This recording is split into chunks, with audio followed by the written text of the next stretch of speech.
oftentimes when I'm got somebody that's really afraid or unhappy about where we are today, I ask them a question. It's like, okay, I'll give you the entire history of humanity to live. Tell me when you'd prefer to live in right now. I love that.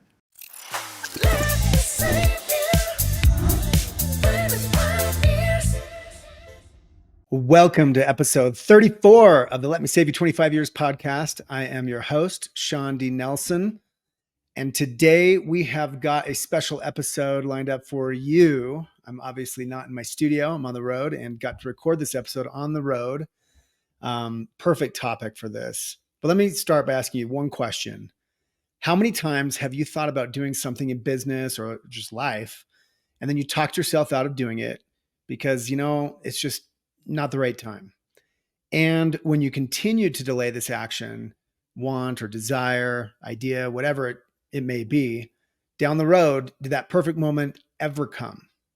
Well, today I am joined by the incredible co-founder of Whole Foods, John Mackey, to discuss another Shawnism: now is better than perfect, a mantra that's helped me and John build not just one, but multiple groundbreaking ventures. We'll explore the real cost of decisions, the difference between beliefs and identity, and why sometimes if you cook an idea for too long, it'll burn.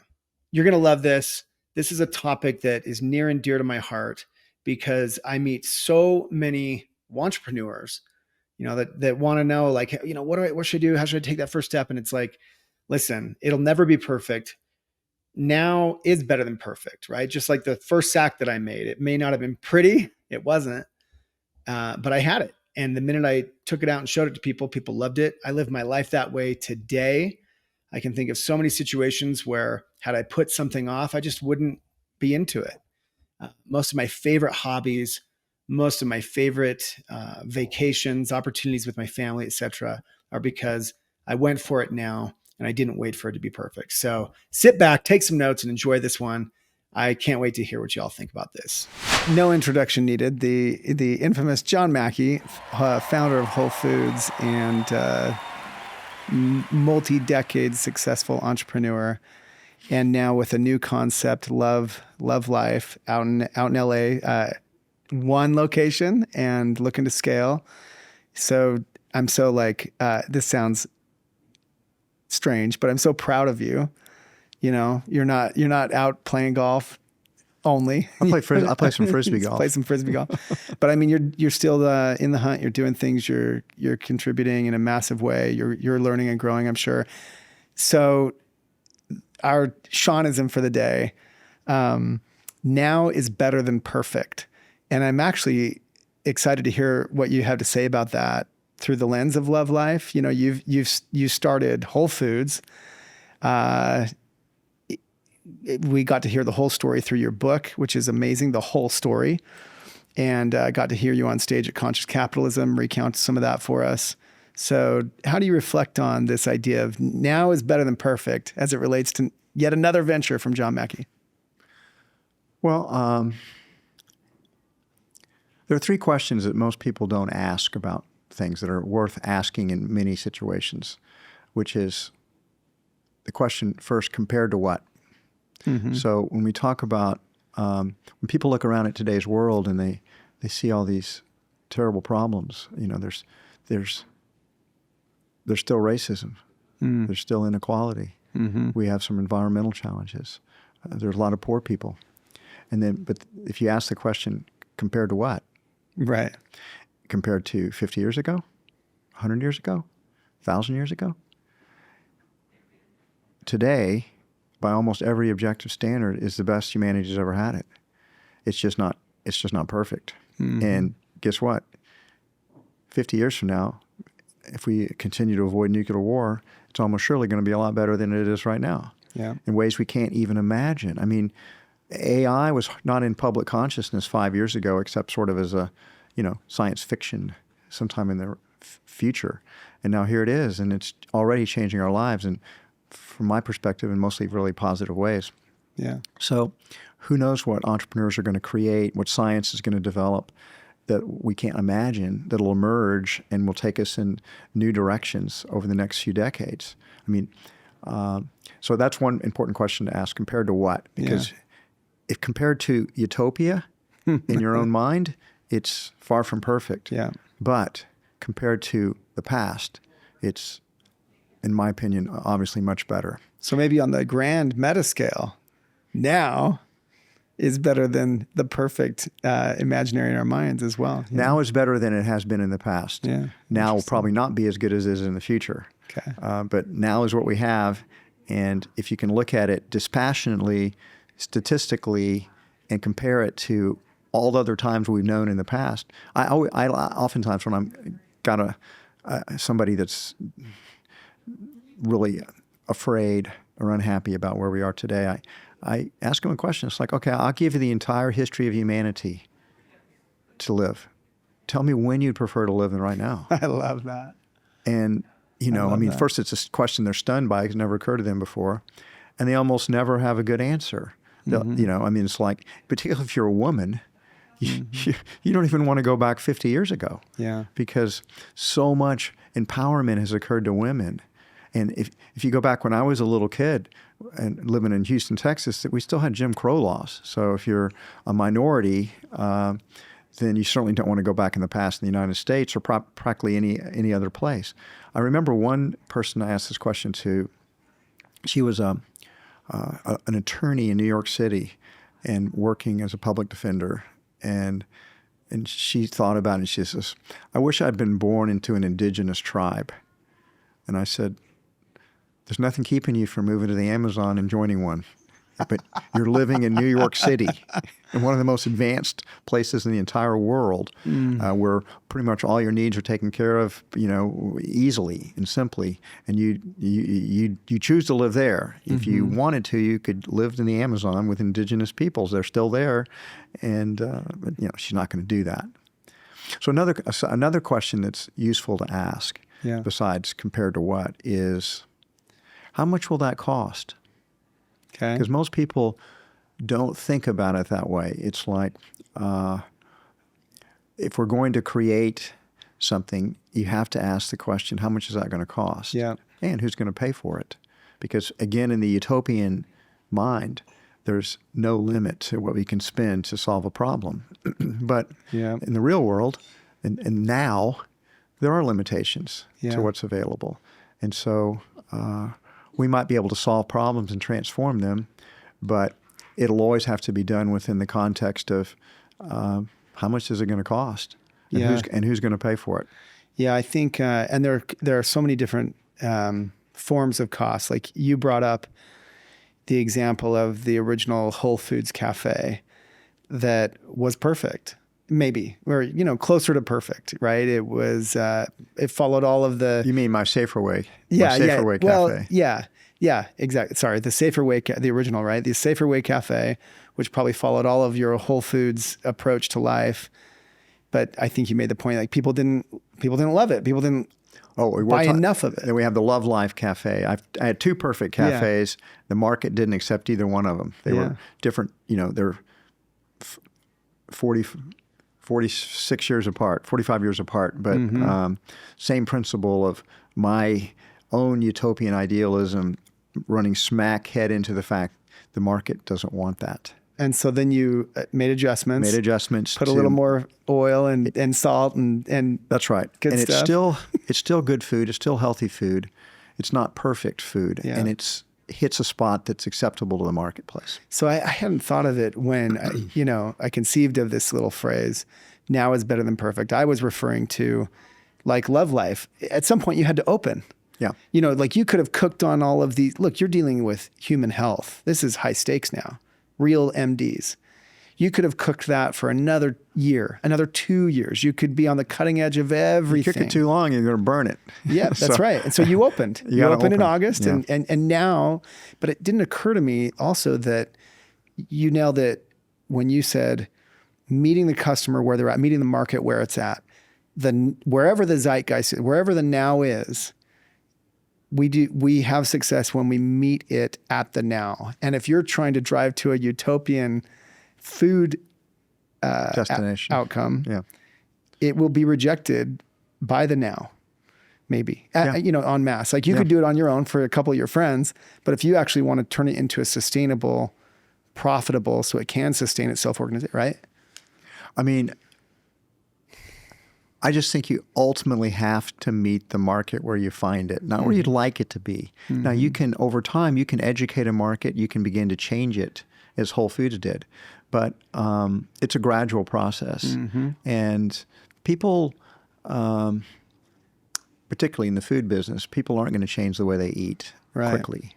They may change it gradually, but most people will not change just because you want them to or you think they ought to. And so every entrepreneur ultimately is innovating and trying to create something that's differentiated and new, but something that the market will accept.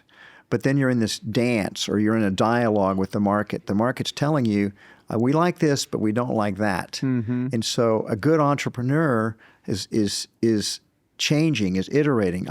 As you say, we could have kept cooking Love Life longer, but we needed to open it for lots of reasons. We need, got to start paying rent. You got to get it open. Right. Exactly. But then now we're busy in dialogue with our members. They're telling us, here's what we like. Here's what we don't like. Here's what we wish you would add. Here's what we wish you'd get rid of.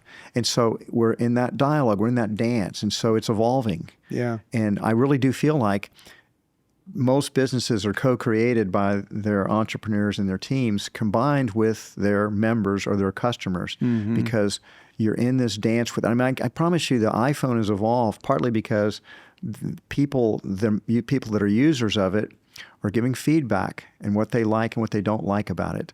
And people also vote with their feet. If they don't like something, sometimes they just exit. Yeah. That's the simplest thing to do. They don't want to have a dialogue with you. It's like, I don't like that. I'm getting rid of it. Yeah. So I enjoy that sort of constant dance, the give and the take, the feedback, the evolution, the transformation that occurs. It's kind of it's all kind of fun to me. Yeah, I mean it's an amazing skill to balance. I think this is where a lot of founders, entrepreneurs, business people with any kind of vision struggle sometimes, is the iconoclastic approach. Like, hey, I have a vision and I got to stay true to that. I have to be the impetuous, stubborn, kind of, and I think Steve Jobs is sometimes held on this pedestal, for some of his stubborn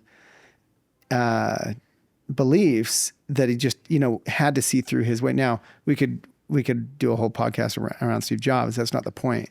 I think somehow balancing this idea of when to exert your point of view, like the cafe is a good example, and when to balance that with where the market is now, and meeting them there. And I think that's a struggle because I think it's easy to be idealistic. I mean, I don't want to turn it about Steve Jobs, but he's one of the great entrepreneurs who ever lived, certainly of my generation.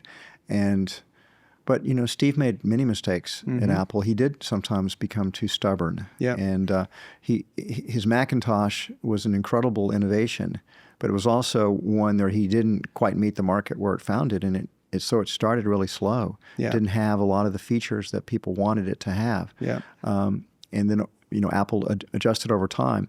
And I think Steve, when he I studied his life to a large extent, and Steve went through his wilderness phase after he got fired from Apple, and he wandered off and he took stock of things, and he invested in Pixar and he started Next Computer, and he was in the wilderness, you might say. But the time he was in the wilderness, he was also growing as a human being. He was becoming a better entrepreneur, older, wiser, more talented entrepreneur. And when he reemerged at Apple, it was a much more mature version of Steve, still a genius, still a visionary, still highly creative, but also one who was more collaborative with his teams, and also one I think that was, would fight for his beliefs, but also would make adjustments as he needed to be successful in the marketplace. Yeah, the way that I wrestled with that in my own book was with the Shawnism,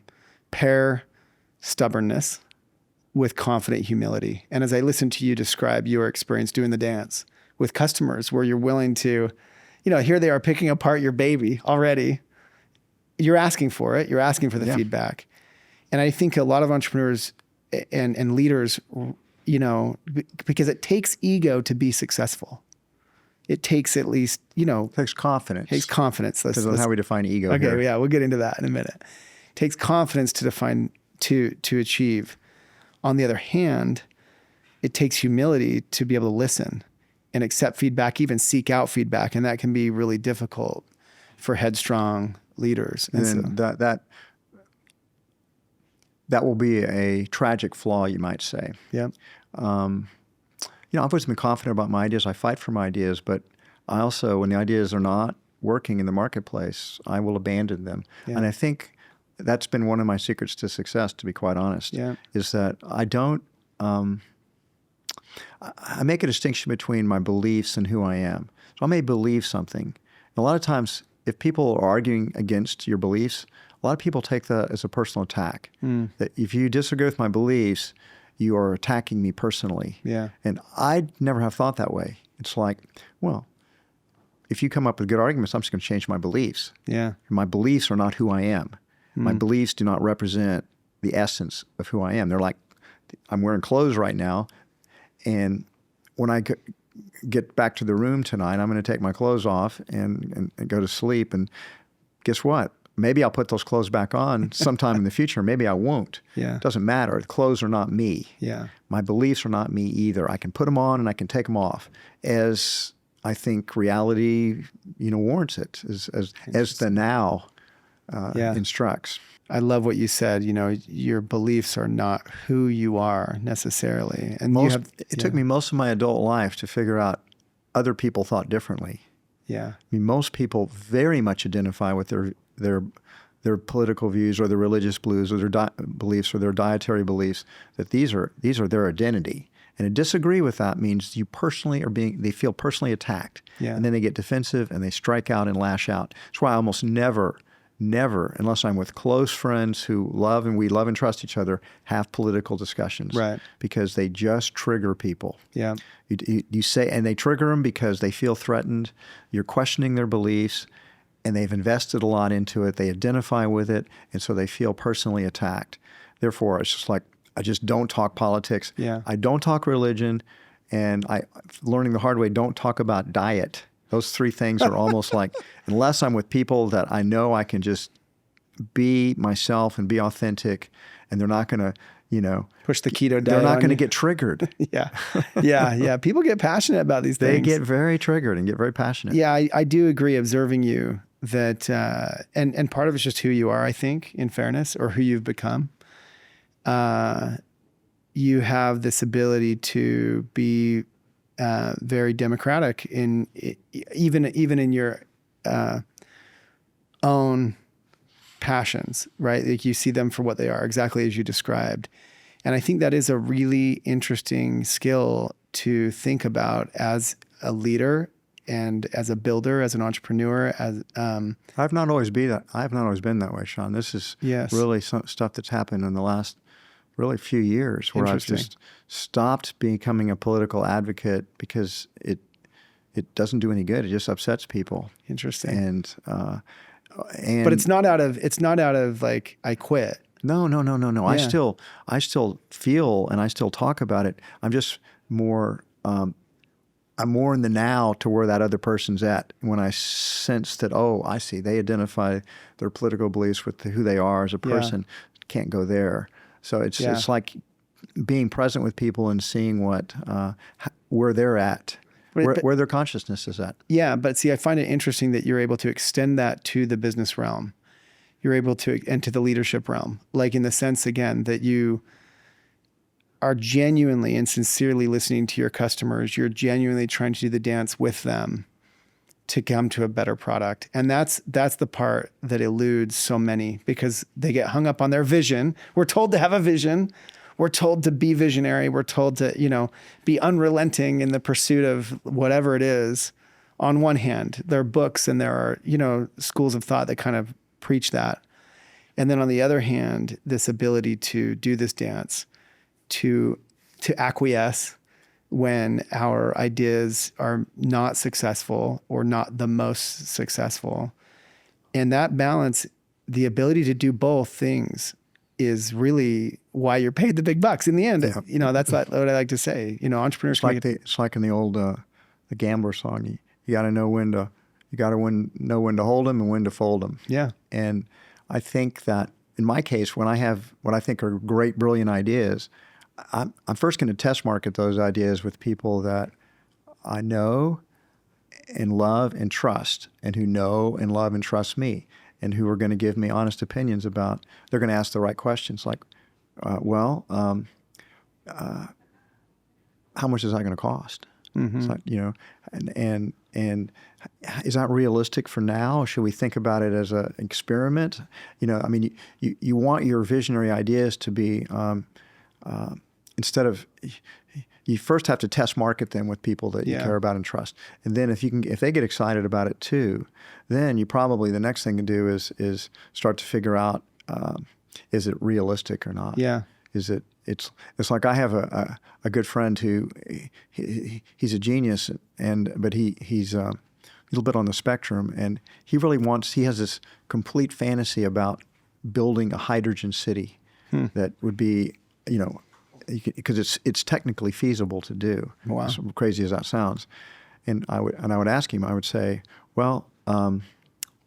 Who would want to live in your hydrogen city? I'm asking the same question about these developments in the Middle East, like the mile long or whatever that is, skyscraper and stuff like that. Yeah. Who'd want to live there? This is good. So what was the third question, by the way? So it was, compared to what, how much is that going to cost? And where's your hard scientific evidence? Okay, so that's the third question. Yeah. Where is your hard scientific evidence? Show me what the hard facts are here. Because people just make stuff up all the time. And it's like, show me. I mean, you're making this case. Show me what the evidence is. What are the facts? What you have any, not just, I don't want to hear just your opinions. I want it. What's the data show? In other words, you have to hold people to as much as possible, is this grounded in reality? You're talking about the now? Part of the now is reality. Is this, haven't you noticed how much stuff people make up when they're talking to you? Yeah. People make up numbers all the time. Yeah. I mean, I make this joke that 97.2% of all people make up their statistics. But it sounds so convincing when you put it like that. And what's interesting is that now with Google and search, and soon even more with AI, you can get to the facts pretty quickly, and much quicker than we used to be able to. So you can see if anything's grounded in facts, particularly when people, we're talking about, when I'm talking about those utopian ideas people have. You're asking, compared to what, how much is it going to cost, and what's your evidence? You have any evidence? Mm-hmm. So make that real for me. So let's use Love Life, right? You had this idea, compared to what? We know what the healthcare system, nutrition system, health club systems are out there. How much will it cost? I'm sure you did the work there. How do you think about that third question in relation to what you just lived, launching a new business? Yeah. We've made an assumption without hard facts. And so you have to test the hypothesis, because will people be willing to pay for preventative health care that's not covered by insurance? That's kind of the assumption of Love Life, is that we believe that there's it's a different paradigm.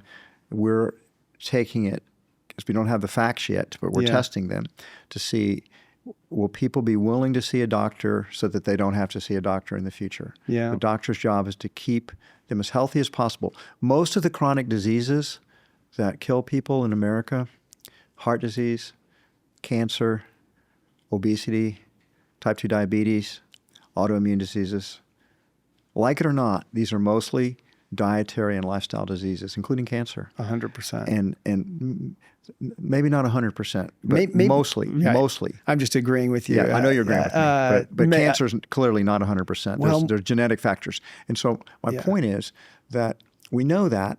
We also know that our current healthcare system is sick. is about the pharmaceutical industry. It's about, you see all these advertisements for these drugs that just are managing symptoms. They're not really curing people of anything. That was the third one I was going to add in. Besides diet, and lifestyle, I think our drugs themselves, as at least some of the evidence I see, are causing a lot. Oh my gosh. Let me just make it real for you. Yeah.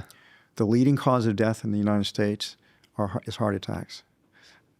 Number 2 is cancer. Number 3 are doctors. That's just not out there, but it's true. But by doctors, I mean prescription drugs and all of the side effects they have, particularly when they get mixed together. Yeah. Doctors that overprescribe a drug or are sometimes mislabeled or misused, and they die from an overdose of some type of painkiller that's related to the medical system as well. I say doctors, really the medical system itself. Yeah. The wrong operations that happen in hospitals. People, it's kind of cool that now they I remember when I had a hip resurfacing surgery, and when I was going in for it, they put a big X. Yeah. And I said, "What's that X for?" And it says, "That X is there so we do the right one and not the left one." Yeah. It's like, you mean people actually? Yes, sometimes we've gotten them on the surgery table, and we actually resurfaced the wrong hip. Oh my gosh. So that kind of stuff happens in this medical system that we exist in today. So that's the third leading cause of death, is the medical system itself. Yeah. The third leading cause of death. I mean, I believe that. And what's insane to me is the amount of, you talk about getting to the facts through Google, through AI. On the other hand, there's just facts for everything. There's just too many facts out there. I'll give you a great example. So particularly in the search business, the internet will confirm anything you want to believe. Yeah. Confirmation bias is so rampant, and most people, to a certain degree, we're all victims of our own confirmation bias, but many people aren't even aware of that risk. So, for example, if you do a search, is coffee good for me? If you ask it that way, you're going to get a massive amount of data that shows coffee is really good for you. Yeah. If you ask the question the other way, is coffee bad for me? You're going to get a massive amount of data that shows coffee is bad for you. And what you're going to believe. Yeah. So that can be done is a vegan diet healthy? If you ask it, is vegan diet unhealthy? You'll get different answers. Yeah. Or is the carnivore diet, is that a healthy diet? Or if you ask it the other way, is the carnivore diet, what are the risks of the carnivore diet? I mean, there's so much information out there. And so you have to be dispassionate as you search for answers or for the facts, which means you have to really go where the research is, because it's a wild, wild west out there in terms of you can find anything you want on the internet. Well, and you can find research supporting anything you absolutely, want. because, for example, a tremendous amount of research is funded by industry interest. Mm-hmm. If the cheese industry will give you all kinds of studies that show cheese is, doesn't clog up your arteries and lead to cardiovascular disease. But they're kind of industry funded bogus studies because it's all about what the assumptions they're making when they go in and what the comparative control is. For example, oftentimes I see studies that show that there's no difference between a low-fat diet and a low-carb diet, or a low-carb diet proves to be healthier than a low-fat diet. But then if you look and see, well, what are they calling a low-fat diet? For me, a low-fat diet is under 10% of your calories from fat. The average American eats about 35% of their calories from fat. So if you do the study and your low-fat diet's 30%, that's not really a good comparison. Yeah. And so you'd have to compare truly a low-carb diet with a low-fat diet to find out which one is more effective.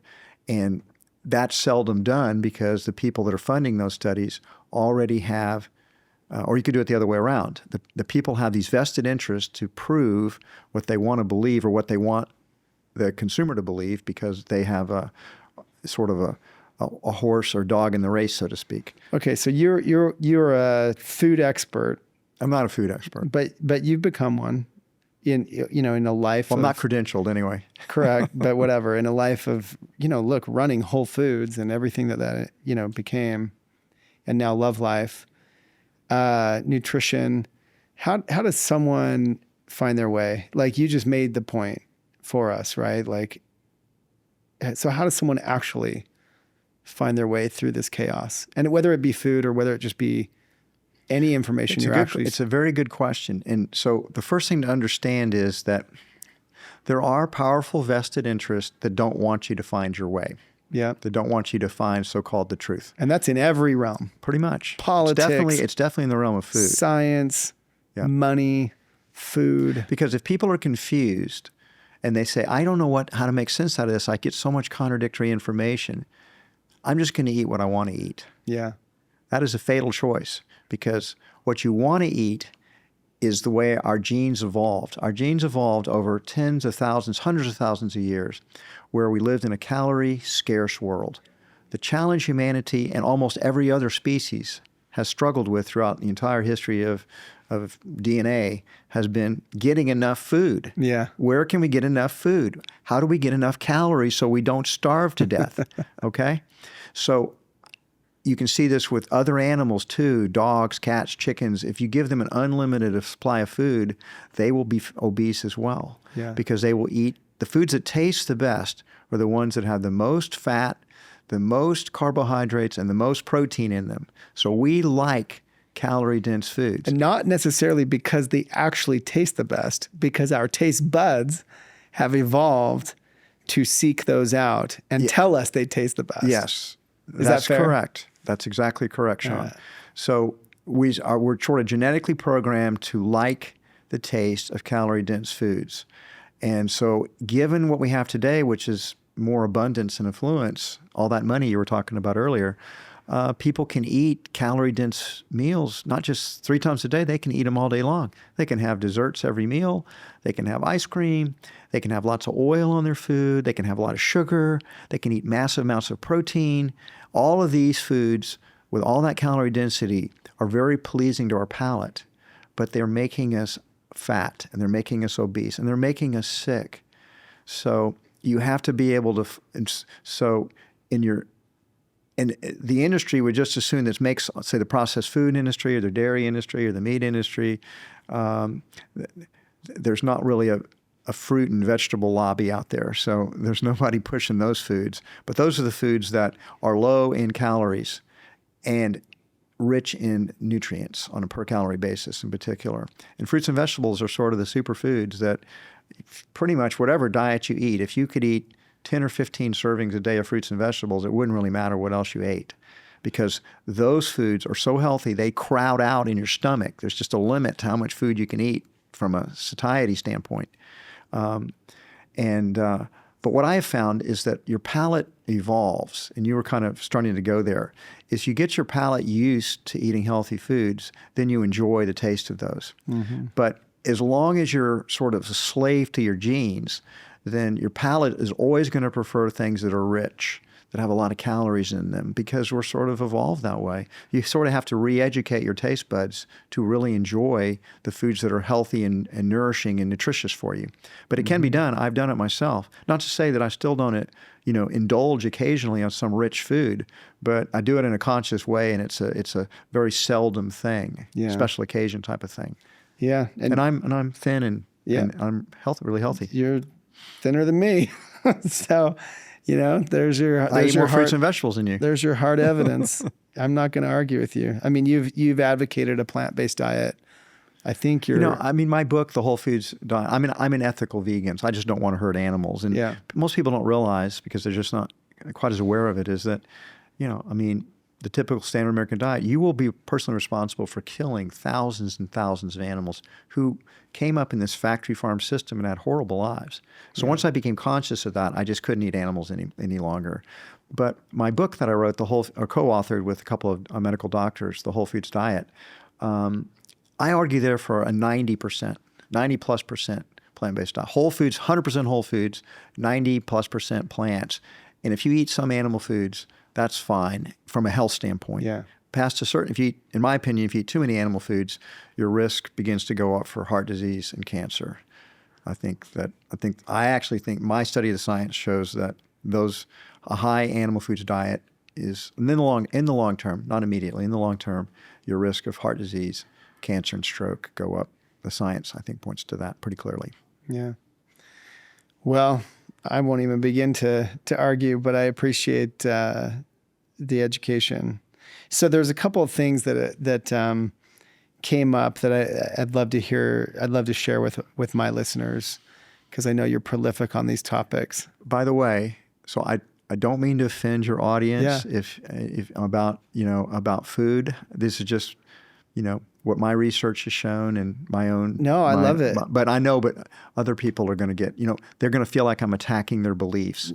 And so I'm apologizing in advance. I'm not trying to attack your beliefs. I'm really trying to share what I think would be best for your health in the long term. This is just a realm where I won't even try to go toe to toe with you, because you've put in the work. All I see are Instagram memes that tell me I can get everything I need from a steak. Yeah, well, and you'll have plenty of doctors that will reassure you that's the case. Yeah, and that's I think the sad state of where most people are at, is that there's just too much information, and they don't have the luxury of living through the crucible you got to live through, in not just building your business, but building your business around this idea that exposed you to the best research and also the best case studies. I mean, you've lived it your whole life. And so I don't know how to reconcile that. I think we're left to flounder a little bit and choose who to follow. Well, and you're one of them. The main point is not to simply eat what you want to eat, because you cannot trust your genes, is what I'm trying to say. So you have to become more conscious. I like that on a fundamental principles level. I believe, I've said for a long time, like, broadly, in the broadest terms possible, the secret to success is self-awareness. And with that, for me, is wrapped up self-control. Like, if you think about our relationships, if you think about us as leaders, it all comes back to ultimately self-control, right? We lose control of whether it be our temper, whether it be our own passions, whether it be just our own mouths, the words we choose. It's your ego that's all of responsible for all those things. Exactly, right? So I think, like, I love that. We'll leave the diet bit there. I think that's a great way to put it. Do not succumb to everything your genetics wants.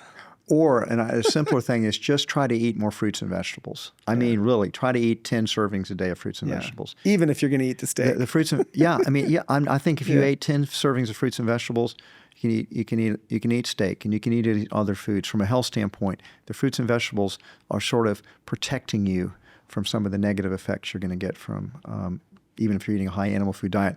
And those fruits and vegetables they're going to fill you up. Mm-hmm. They're going to fill up your stomach. You're not going to be so hungry. And so your craving for those foods will go down. The fruits and vegetables sort of are almost like an immunization. That's awesome. Well, and that's coming from one of in my opinion, one of the world's experts on the topic, whether credentialed or not. So I appreciate you sharing that. So just a couple thoughts real quick on fear and ego. So you had some fantastic things to share about how you've wrestled with fear and ego. And I just want you to vamp on that topic for a minute, because I think that those are fundamental to our beings. And you've had some great experiences that have allowed you to overcome some of those things and build strategies. Well, I first comment I'll make is I think fear and ego could be considered synonyms. I think they're pretty much the same thing. Explain that. Well, fear always comes from the ego. It's always an ego state. Fear is what limits us in this particular reality that we're experiencing. That fear prevents us from being the person that we want to be. Fear is what keeps us from following our hero's journey path. Fear keeps us from doing all the things that would enrich our lives. And it's the fear of failure, fear of people judging us, fear of maybe friends won't like us anymore, fear of our parents' disapproval, fear of some kind of privation that, if I really want to be a writer, but if I I don't want to starve to death, so I'm going to play it safe. So fear limits us in so many ways. And I think the fear is always, that's an ego state. Fear is kind of you can almost, we're complex emotional beings, but you could also say that the two dominant emotions that are fear, which is a type of contraction and shrinking away, and love, which is expansive and brings us towards people. So those things, sort of struggle in our being, and it's not so much you have to master fear as you have to, but you have to, when you feel in a fear state, you have to be conscious of it and choose differently. Because one of the things people don't realize about fear doesn't exist in the past. Fear is something we're worried about is going to happen in the future. And the past doesn't exist, so fear doesn't exist in the past. It doesn't exist in the now, right now. Hold on. What do you mean the past doesn't exist? What do you mean? How does it exist any longer? All that exists is now. Okay. That's the only thing that exists is now. And so fear doesn't exist. Once you understand that once you understand that the past doesn't exist any longer, my God, you have such freedom, because we hold on to the past and we bring things that we were afraid about in the past into trying to bring them into the now. And once you realize we make mistakes in life, but once you realize, okay, that's in the past. The past doesn't exist any longer. I can choose again right now. I can choose not to be afraid. I can choose to be in love right now. And if I forget, the next moment I can remember. And now in this moment, I can choose love. So the now is the way to let go of fear. And fear, I don't think, exists in the now. If you're fully in the now, if you're really present, fear is not really there. It's being created in your mind. You're creating the fear.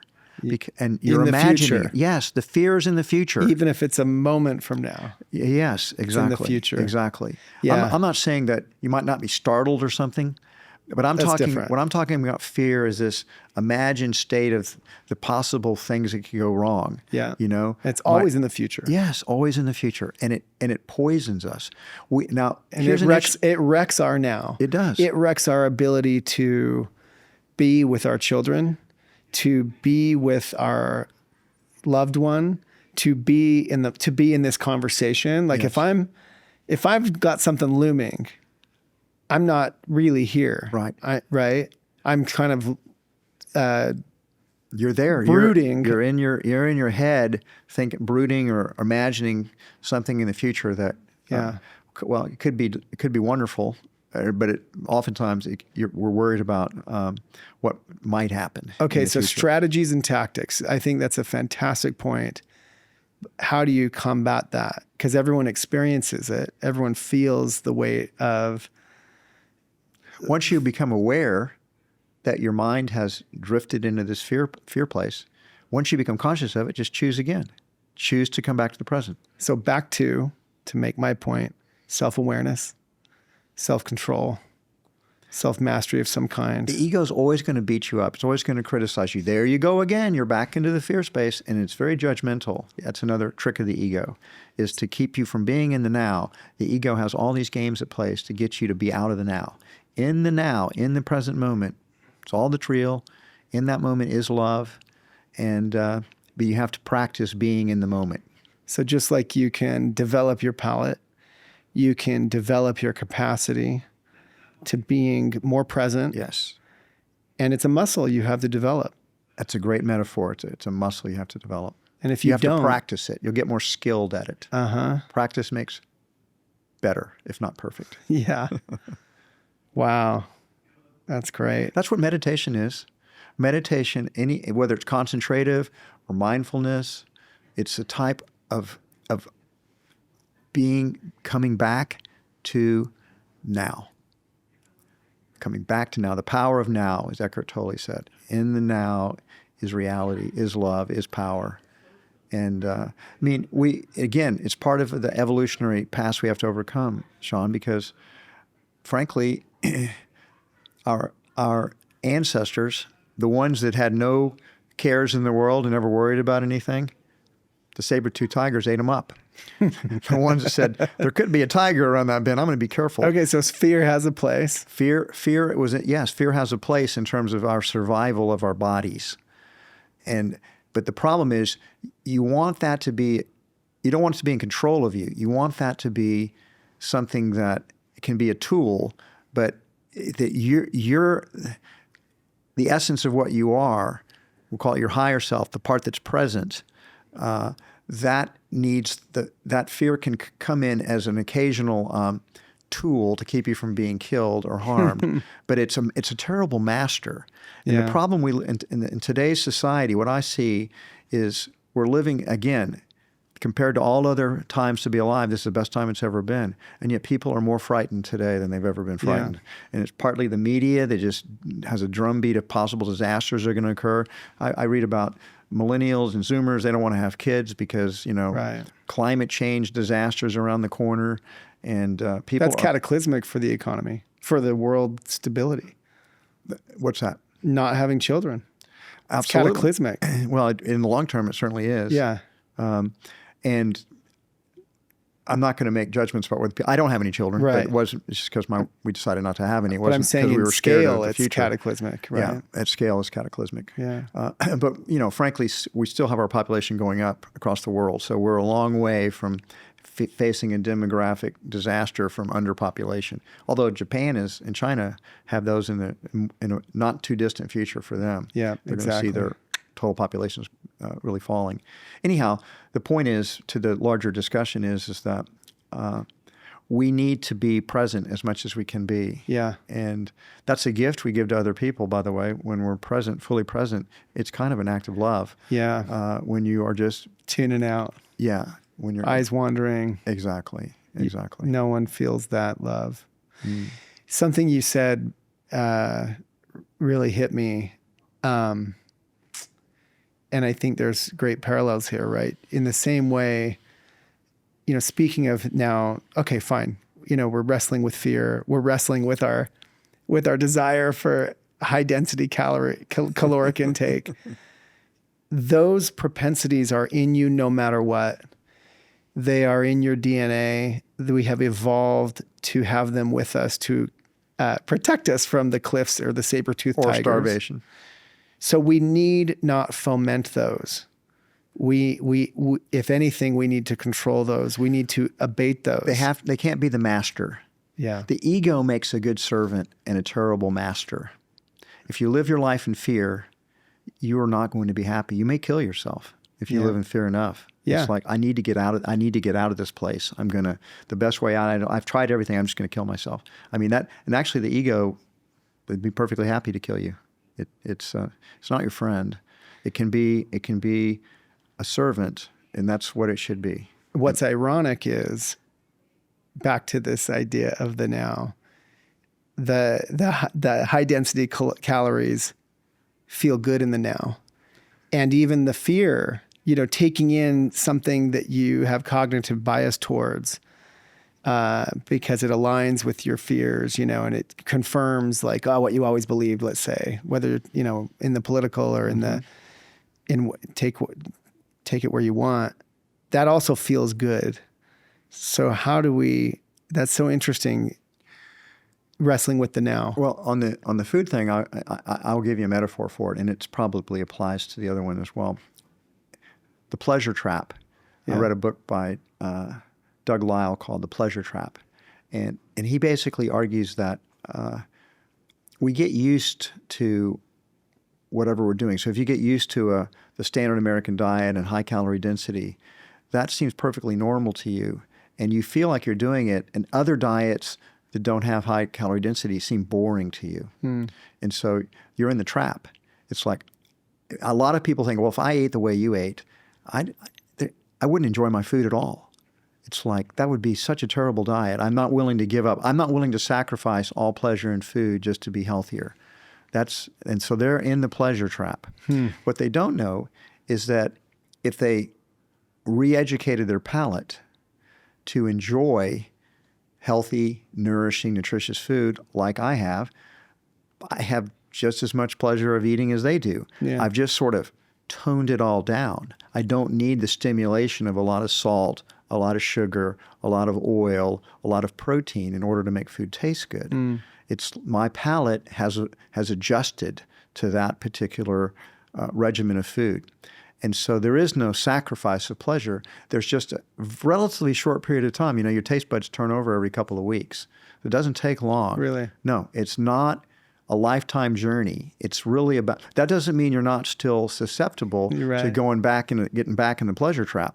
You have to be very careful about it but once you've adjusted to like the healthy diet, you will enjoy, in fact, I'll go further. You'll enjoy the food more because the food not only tastes good, it makes you feel good. Yeah. You feel more alive, more vital, more present, more conscious. That's a good, you have this sense of well-being that you don't get. The pleasure trap gives you short-term dietary pleasure, but long-term your body feels like crap. Yeah. You feel tired.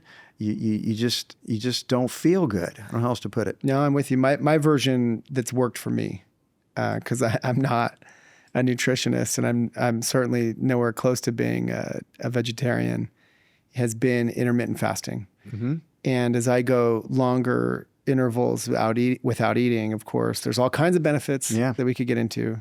We don't need to on this podcast today, but that I enjoy, clarity of mind, all kinds of things. As well as when I do eat again, it's so good. Mm-hmm. And whatever it is. And it's almost easier for me to make a good choice because at that point, just steamed broccoli sounds amazing. Steamed broccoli is amazing. But you know what I mean? Where for instance, if I had a big breakfast and a big lunch, steamed broccoli would seem boring.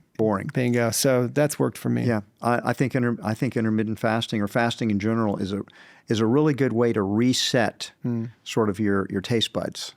Yeah, and to extend the metaphor further, it strikes me, back to fear, and the media, for instance, that binging on. Listen, there is no question in my mind that the media has discovered over the long arc of its evolution that fear makes money. Yeah. Yeah. The old phrase from the 50s, right? If it bleeds, it leads. And now you extend that into memes and Instagram and fomenting upsetness.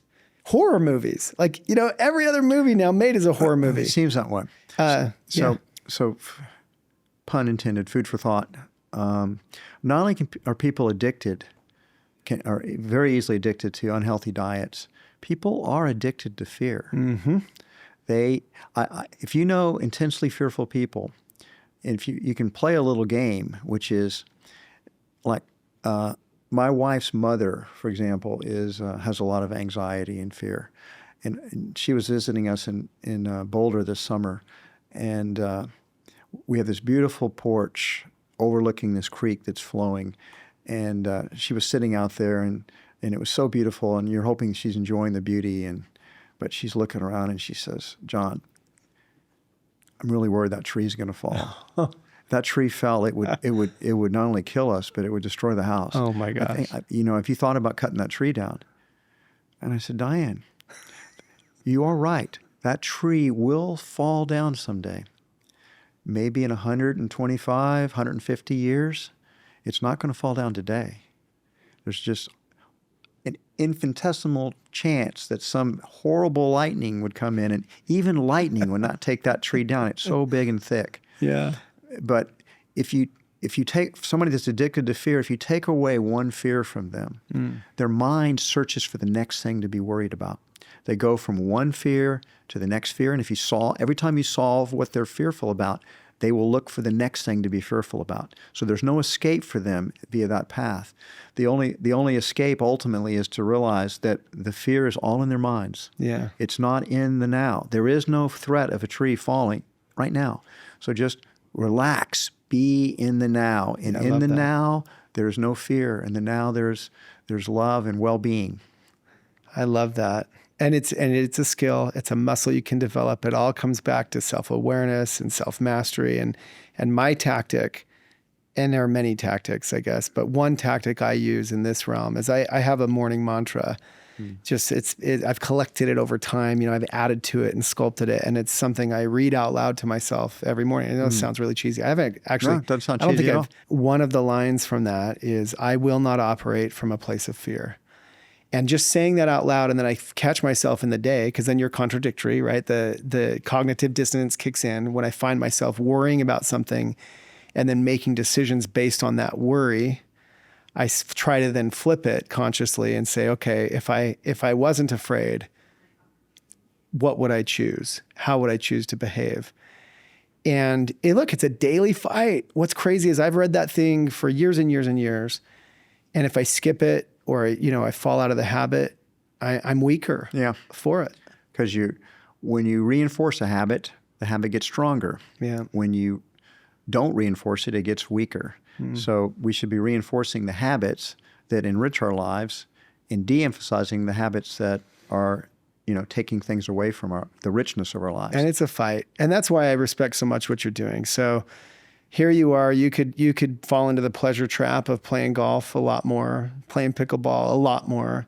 And I'm sure you're getting to do I'm not sure those are traps necessarily. I mean, well, you get used to it, and then work isn't as fun. And here you are. No, work is still fun too. It's all about balance and that stake. Pickleball or recreating is a good thing. It's a good thing. But I guess all I'm saying is I love that you exhibit this balance, that you haven't just retired. I don't believe in retirement. I'm not there yet. I also just don't fundamentally believe in it fully. Like, I think you can alter your life and choose to, I'm sure your life's changed dramatically over the years. Well, my life's changed a lot since I retired from Whole Foods 2 years ago. Even though I love life going, I don't have the same responsibilities to such a large group of people that I had when I was CEO of Whole Foods. Yeah, but you're still in the hunt. And I think being in a hunt. We need purpose. Purpose is something that gives our life meaning. And I really feel like all of us are going to be more fulfilled in life as we contribute to other people in some form or fashion. If you're just living for yourself, you're in a narcissistic trap. It's about caring, having empathy and caring, and helping other people. Yeah, doing service. To be in service, some way or another. Yes. And I think everybody has to choose their form of service. But if you don't have any form of service, you need to take a quick self-examination, because you're probably not on a path that's going to lead to happiness. One thing I love about listening to you is, you're not a religious person, if I can say that. It depends on how you define religious. I am actually a deeply spiritual person. Yes. Okay. But I don't follow a particular religion or rituals or dogmas and things like that. Where I am, right? I'm a Mormon, Church of Jesus Christ of Latter-day Saints, and a Christian, obviously, in that realm. And what I love, honestly, is there's almost nothing, maybe nothing you've said that is not from my point of view, in line with what I believe. And I think it speaks to the idea that there really is truth out there, like in a sea of where I think we're cajoled to kind of believing there's like nothing's true anymore. Like everything's just murky. It's not true. There are true principles. Absolutely. That extend, and whether you want to look at them through a religious prism or through a spiritual prism or through a completely agnostic prism, the principles underneath it, like service, you just got into service. I mean, it's a very Christian, it's a very human thing. It's a very human thing. And of course, a very Christian thing. And I love that. And I wanted to just wrap up on, you have this thing I've heard you say a few times, about business being this grand adventure and this great exercise that challenges us in so many realms. That's something I believe. Like had I lived, I don't know, in Renaissance era, maybe I would have found a big piece of marble and extracted a David from it. That was a satisfying exercise for some in that time. But in this day and age, people like you and I and others, many people listening, get to sculpt something and leave it. Maybe like you've left Whole Foods, you want to see it outlive you. I love that. And but it's a multifaceted sculpture, a multidisciplinary sculpture that challenges the sculptor in 1,000 realms. So just maybe tell me about your experience with that. Well, I like the artistic metaphor, because ultimately I think each of us are the sculptors of our own life. Our life is a work of art. And so that's the one thing that we can largely control. We can control, can't control everything that happens outside of us, but we can control, how we live. We can control what we eat. We can control what if we choose to experience fear. We can choose our inner circumstances. We can be the master of our own lives, and that's our greatest creation, is who we become. And I think that I've been working on that, you might say, that work of art my entire adult life. And I'm not the same person I was 10 years ago or 20 years ago or 30 years. I'm continuing to evolve. And it's because I keep making choices that enrich my life. So I'll give you an example. As a Mormon, this would have been one that you never had to deal with. All right. But, I grew up in a family that, alcohol was very normalized. And so at a pretty early age, I learned to enjoy alcohol. And then I always tell the story that it's now been just about 3 years ago that I stopped drinking any alcohol.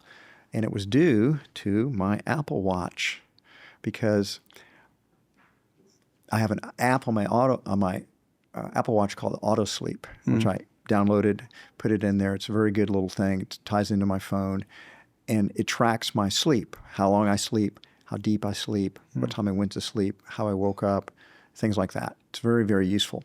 But I began to study my sleep patterns. And I was very curious of why did some nights I get a lot of deep sleep, and why on other nights did I get none or very little. And I discovered a few things that were very valuable. The first thing I discovered is if I wanted to maximize deep sleep, the amount of exercise I did that day was very, very powerful because the more my body needed to recover and renew itself, the deeper the sleep would be. Number two, I discovered if I ate a heavy meal late, I didn't sleep very well. My deep sleep wasn't very good. So I learned to eat lighter meals at dinner and earlier, and my deep sleep would be better. But the third, and I would say not a welcome discovery at the time, was that if I had any alcohol at all, and I never was a heavy drinker, but if I had one glass of wine or one beer, my deep sleep would go to zero. Wow. None. And I'd lose on average, about 1 hour of total sleep as well. And this was not a welcome discovery. I tested it over and over and over again, hoping I would get different results. But after several months of testing, I came to the reluctant conclusion alcohol was destroying my quality of my sleep. Which is important. Yes. And so I stopped drinking alcohol. And I only wish, of course, I'd made this discovery a lot longer. Wow. Because the biggest takeaway from this, not only my sleep improved, but when you drink alcohol, also the next day, you don't feel as good. Yeah. Now, you may feel good enough to get through the day, to make all your meetings, and you seem pretty present, but it's a little bit of a struggle. You're like, there's part of you that's thinking, I cannot wait till I get home and I can just rest. Interesting. And I started to call those days throwaway days. This is a day to throw away to get to the next day where I can really feel vital and alive. Wow. Well, Shawn, since I stopped drinking alcohol, I don't have any throwaway days. I don't. I have every day I feel good. Every day is a wonderful day. And it's like, that's why I wish I discovered this much when I was much younger, and that's why I can share that with your audience. Now, I loved red wine, for example, and there's a lot of friends here at this convention, at this CEO summit, that love their red wine. Yeah. And I've tried to share with them, I loved red wine too, but you will love how you feel better if you stop drinking it. And of course, they're not ready to take that step. And I say, and you get older, you may be ready to take that step. Your liver gets less efficient as you get older too. I love that. So still evolving, still changing, still making mistakes, but learning from them. Still seeking truth, still finding truth. And that's something that I fundamentally believe. There, in a sea of information, disinformation, misinformation, confusion, there is truth. And I think it's cool to hear, everything you have to offer in that realm, everything that you've learned on your journey. I've learned so much from listening to you, John, on many different stages. And I'm so grateful to have you come share this stuff on our podcast. You can follow John, by the way, as I do on Instagram. I am John Mackey. What's your favorite place to be discovered these days as you're now promoting a new business, John? Well, I mean, they should definitely check out Love Life, which is just www.love.life. Yeah, because they can become members and download your app. Right. And as I'm going to do, right, because I can get telehealth and primary care Yeah. through your You can business. at Love Life. And if you live in LA, then we have even if you just live in the LA area, even if you don't live near South Bay, or we're at El Segundo, Manhattan Beach, right at that intersection. Even if you don't live in LA, you should come check it out, because it's not like it's a one-stop holistic health membership club. It's an old Best Buy, 45,000 square feet. It's got a great healthy food restaurant that's not strictly plant-based, so we let people pick and choose. We've got a state-of-the-art fitness center. We have yoga studio, we have Pilates studio. We've got physical therapy, acupuncture, chiropractic. We've got tremendous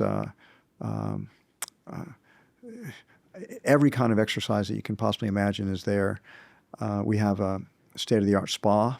So we have amazing recovery modalities, lots of biohacking from microcurrent suit to wear to lymphatic suit to red light therapy, cold plunges, infrared sauna, regular saunas, steam rooms. And then we have a medical center. And the vision there is we really want people to become the healthiest version of themselves. Staffed with MDs, staffed with professionals across many disciplines. Exactly. So the idea being that, it's kind of like we have a methodology. First, we want to test you. We need to find out your baseline. So not in a judgmental sense, but you need to know where you are before you can sort of track your improvement. So the next step is, first we test, then we begin to track. And we want you to have some kind of wearable, an Oura Ring, Apple Watch, Garmin, something that can track your exercise and track your sleep, and track your stress levels, which a lot of these things can do now as well. Then once we have that, we're gonna want to work with you to create a precision plan for you to to set targets and goals, and then we are treating you if you have any kind of medical condition or you're on your way to having one. We can begin to prevent it or reverse it, and we can study. In other words, by tracking you and working with the doctor's job becomes to keep you from needing to see a doctor. It's amazing. Because the chronic diseases that kill us, heart disease, cancer, obesity, diabetes, autoimmune diseases, they don't happen overnight. They're not like an infectious disease where you catch a cold. Yeah. No, these things, it takes 10 years for cancer to get big enough where you even can detect it. Yeah. So it's been growing in you a long time. Maybe always, from what I understand. Maybe. Mostly all of us get cancers, but our immune system just deals with it. Yeah. It's like, okay, got some problems down here. Let's bring in the troops and we'll get rid of this this cancer growth here. Yeah. Preventative. It makes me so sad that that's not how our healthcare system works. But if you, we're going to challenge that. Love Life aims to be a rule breaker. We're going to challenge the current healthcare system. Well, and we know why it's like that. At the end of the day, it's the profit motive. There has been too many trillions made selling people drugs they never needed, healthcare they shouldn't need, in every other realm of our life. It's 19% of the GDP now. Yeah, that's disgusting. And probably half of the TV advertising. Well, I didn't realize this until recently, that probably the main reason they spend so much time advertising pharmaceutical drugs, it's a way to control the media. Absolutely. Because you can threaten to withhold more advertising dollars if they're gonna report negative things about COVID vaccinations or COVID drugs or that any of these things have terrible side effects. That's right. So wake up, you're being manipulated. And just imagine if you could go back in time, I would have loved this, and participated in the first Whole Foods, or Safer Way even. That's what John's doing right now in LA. Love Life, El Segundo, Manhattan Beach. There's a Lovesac showroom down the street. We're partners there. Beautiful store too. Thank you. And go in, check it out, join online. I don't have a primary care doctor, believe this or not. I've been blessed with a lot of health, and I just have been lazy in that realm. I'm going to sign up for Love Life. I'm going to take advantage of their telehealth. And I just am so grateful and proud, John, to see you shape your life in a way that has you still serving, still participating, and still proving that now is better than perfect. Love Life is open, and it will evolve from the Safer Way model to the Whole Foods model, whatever that looks like, right? Yeah. And it will become closer to perfect over the next decade or two, and it will probably outlive you. And that is a beautiful thing to leave. And I'm grateful to even know you. Thank you, Shawn. I'm grateful to know you as well. And I hope, interpreting this the right way, that Love Sack outlives you too. Look at this. Love Sack, Love Life. There's the common thread of the universe. How blessed are we? Yes, love. How blessed baby. are we? We're very blessed. I'm very grateful and thankful every day. All right. Thanks, Shawn. Thank you, Shawn.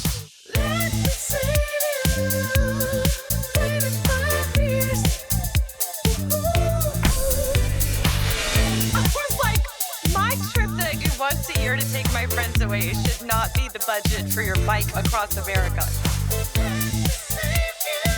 TikTok has become an aggregator for some of the dumbest human actions. When I won that million, I was $2 million in debt, barely hanging on.